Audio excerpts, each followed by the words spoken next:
Oh, sweet water. Thanks, man.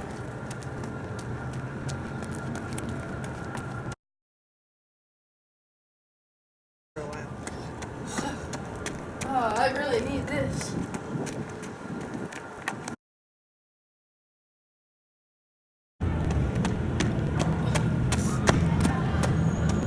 Yeah, man, you finished! Congratulations! Where am I?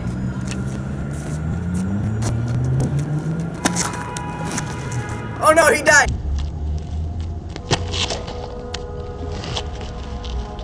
Oh no, he died! Oh my god, get him some water! Oh, I think he's dead.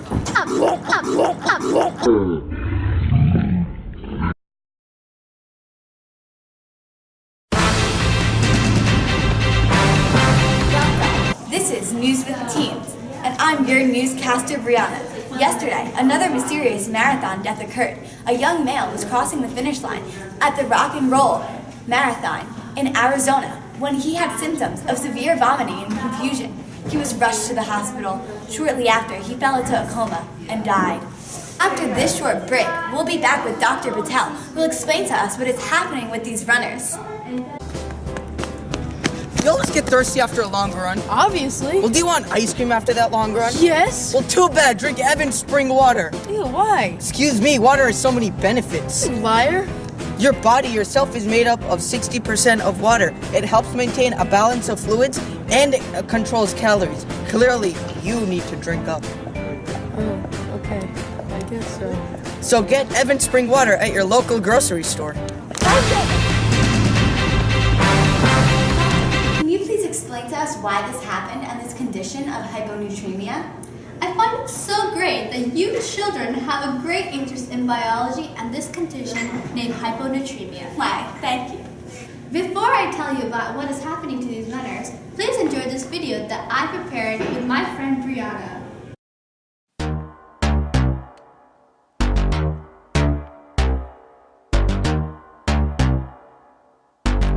First things first, homeostasis. The cell transport is how our body maintains this. And is transferred across the bilayers, gonna pass through active or passive. Well, you should know passive needs no energy. Passive to no ATP, just like this. Diffusion, ion channels, and osmosis. You better be listening, cause I'm been a chemist. In a hypotonic solution, water moves from outside to inside. In a hypertonic, moves from inside to outside. In an isotonic, moves in and out at the same rate. All of this is due to concentration gradient, which is a difference in substances across the space. This is difference in active transport, because active is not passive. Active needs energy. It is not automatic. It uses endo or exocytosis. Yeah. Endo is into, exo is out of. Let's bring it back to passive. Diffusion helps reach equilibrium, which is when everything's equal and balanced in the cell. Diffusion is for carbon dioxide, NO2. Osmosis for water, and ion channels for the big ones. Active transport uses vesicles and channels. Vesicles for big materials, penis for liquid, and phago for solid. Smaller materials are forced with channel pump. Now that's all you need to know. I hope you understand everything I taught you. Now you can tell all your friends about the wonders of cell transport. Who dat? Who dat? Dr. Patel. Da do that. Do that. Dr. Patel. Who dat? Who dat? Dr. Patel.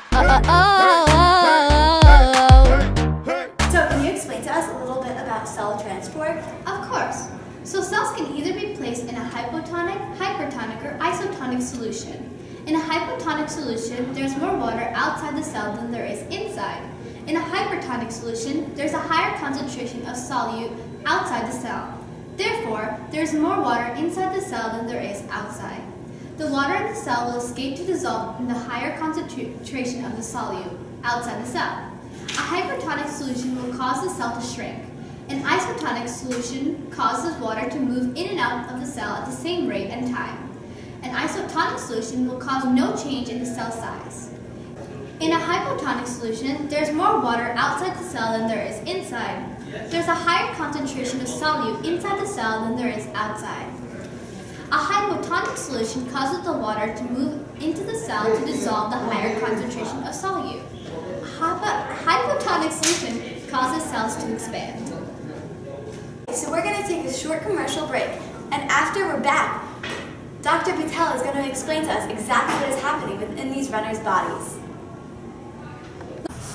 Tired of unsalted, crumbly crackers? Well, you need toast crackers.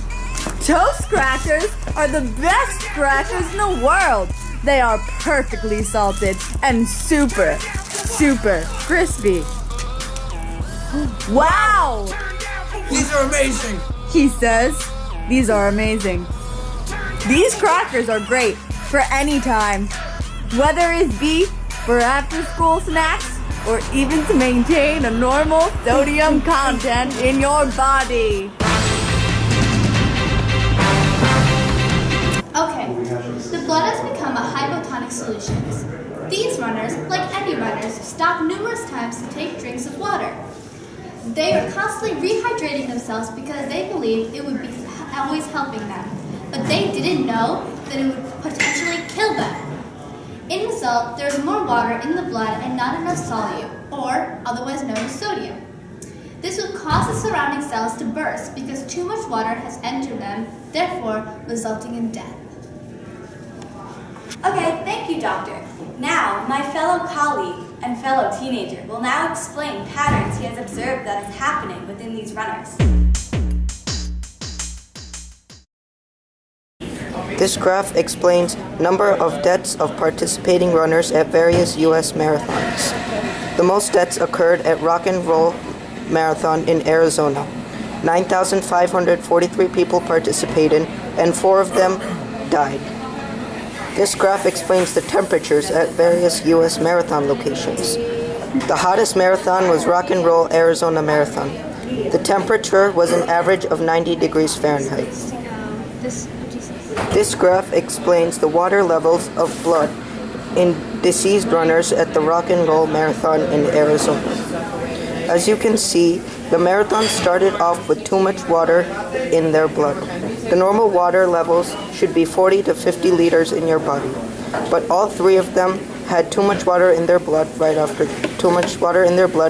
the race. This graph explains the sodium levels in blood of deceased runners at the Rock and Roll Marathon in Arizona. The normal sodium levels should be 136 to 145. Right after the race, the runners had too little sodium in their blood.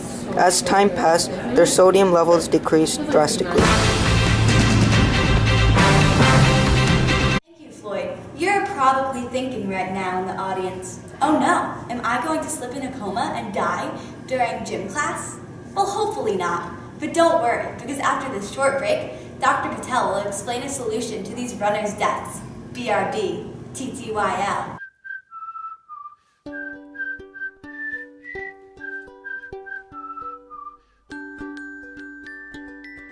Hello there.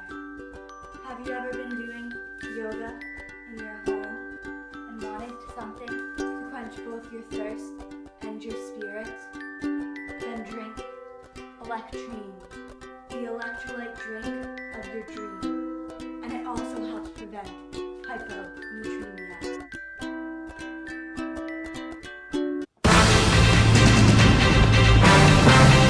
Alright, so this is the moment we've all been waiting for.